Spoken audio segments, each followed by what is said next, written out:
Hey guys, welcome back to my YouTube channel. So for today's vlog, I'm gonna show you where I'm gonna take my Nissan Juke for tire replacement.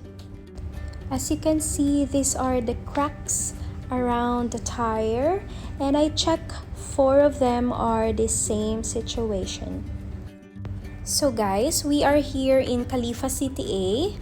This is called Tyre Plus Auto Spa.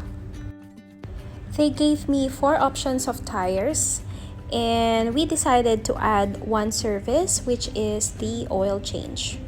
So guys, this is the before photos.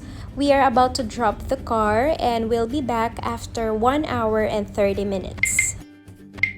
So guys, after 1 hour and 30 minutes, here's my new tires. On the next slide, I'm gonna show you how much we spent for all these services. The total cost is 1,851.75 dirhams, including the oil change for 10 kilometers.